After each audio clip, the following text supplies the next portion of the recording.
జిల్లాలలో ఇది చేసిండ్రు. ది ఫెడరేషన్లో దాదాపు 3,955.91 కోట్లు ఉండే. ఇందులో 3,000 కోట్లు దాదాపు లోన్లు తీసుకున్నారు. దీని సబ్సిడీస్ వచ్చి 122.98 కోట్ల రూపాయలు.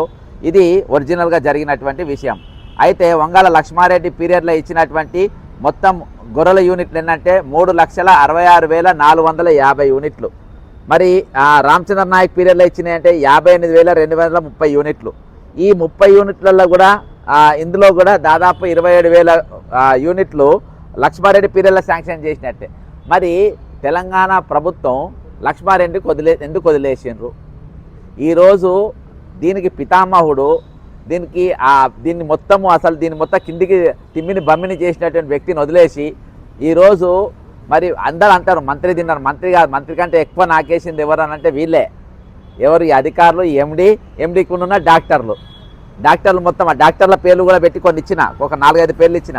ఇక ఇందులో యాక్షన్ వీళ్ళు తీసుకునే ఇన్వెస్టిగేషన్ అండ్ రామచంద్రకి చెప్పిన ఇది ఏసీబీ ఎట్లా చేసినంటే ఏసీబీ అఫీషియల్ ఇది 700 కోట్ల రూపాయల పెద్ద స్కామ్ జరిగిందని చెప్పి ఇందులో అప్పుడున్న ఓఎస్డి కళ్యాణ్ కుమార్ను, మంత్రి ఓఎస్డి కళ్యాణ్ కుమార్ను వీళ్ళని కొంతమందిని వరకు యాక్షన్ తీసుకున్నారని చెప్పేసి నేను ఈడీకి ఇచ్చిన ఫిర్యాదులా పేర్కొన్నా.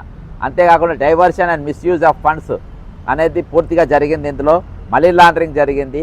ఎన్సిడిఎస్ finance assistance of aspirant districts ఇక్కడ చాలామంది మరి డీడీలు కట్టిన వాళ్ళకి చాలామంది కూడా యాదవ్లకు చాలామంది కూడా ఇయాటికి యాదవ్ సంఘాలుగా ఫామ్ అయింది అక్కడ ఊర్లల్లో. అవి చాలామంది కూడా డీడీలు కట్టిరు. ఆ డీడీలు కట్టినటువంటి వ్యక్తులు కూడా చాలామందికి ఇయాటి వరకు వాళ్ళకు లోన్ ఈ గొర్రెలు పంపిణీ జరగని యూనిట్లు రాని పరిస్థితి. ఈ విధంగా చాలామంది ఇబ్బంది పడ్డారు. ఇందులో కొంతమంది అధికారులు కూడా ఉన్నారు. అధికారులలో చాలామంది ఇచ్చిన ఇందులో డాక్టర్ పి శ్రీకాంత్ అని, ఇదివరకు నేను ఏసీబీకి ఇచ్చిన వీళ్ళ పేర్లు, డాక్టర్ శ్రీధర్ రెడ్డి అని తుమ్మలగూడెంల, డాక్టర్ చంద్రారెడ్డి రాజాపేట్ల, మదన్ కుమార్ ఫార్మర్ డివిహెచ్ఓ, ఇంకా చాలామంది ఇందులో పేరు వాళ్ళందరి ముందు కూడా ఇవ్వడం జరిగింది.